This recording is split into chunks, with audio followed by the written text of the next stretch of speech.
তো হয়ে গাইস কি অবস্থা? তো জীবনে ফার্স্ট টাইম ব্লগ আছে না, ব্লগ করতেছি আর কি। তো আমি আইলাম, ভিডিও করার সময় হয়েছে, এখন আর তাইতেছি ভিডিও করলাম, হয়েছে এটা ব্লগ স্টার্ট দেই। তো এখন আইছি ভিডিও করতাম, এখন আপনাদেরকে দেখাইমু আর কি, মানে আমি কোন জায়গায় ভিডিও করি, সব সময় কোন জায়গায় ভিডিও করি। এখানে সব সময় বলতে গিয়ে আজকে অনেকদিন পরে আইতেছি আর কি, প্রায় 10-12 দিন পরে আইতেছি ভিডিও করতে। অনেক বাতাস, এখানে আবার কি কেতনা কয় রে দেখেন,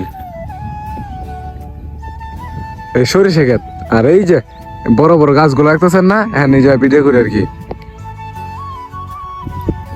তো সবাই ব্লগটা সাথে দেখেন আর ভিডিওটা শেষ পর্যন্ত দেখতে দেখেন।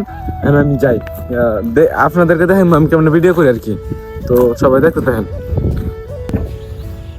তো আর একটু সমস্যা হয়ে গেছে, আমার আজকে আমি ক্যামেরাম্যান আনি না আর কি, ছোটটা রানি নাই ক্যামেরাম্যান।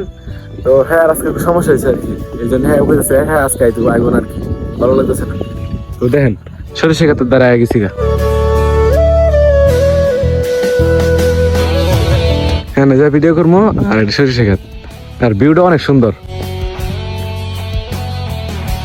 পুরা রোদ বুঝছেন, পুরা রোদের মধ্যে আগে গেছি গা, ভিডিও করতে আগে গেছি আর কি। তো এই ব্লগের মধ্যে আরেকটা কথা কয়ে দেই, মানে আমার টিকটক আইডির মধ্যে যতগুলা ভিডিও আছে না আগের, মানে এরকম ভিডিও আর পাইবেন না। তো আমার মনে হয় না আর এরকম ভিডিও দিমু, আর এখন সব নিজের কন্টেন্ট দিব আর কি, যেমনই হোক ভালো আর খারাপ যেমনই হোক, নিজের কন্টেন্ট দেওয়ার চেষ্টা করবো আর কি। সবাই দোয়া করবেন। তো গাইস ব্লগ করতে করতে তো আই গেছি গা, তো এখন যাইমু গেহেরা আমার ভিডিও যদি করার সেটি স্টার দিয়া ভিডিও করা পরে আয় পড়বো আর কি। তো সবাইকে ধন্যবাদ ব্লগটা দেখার জন্য, ধন্যবাদ।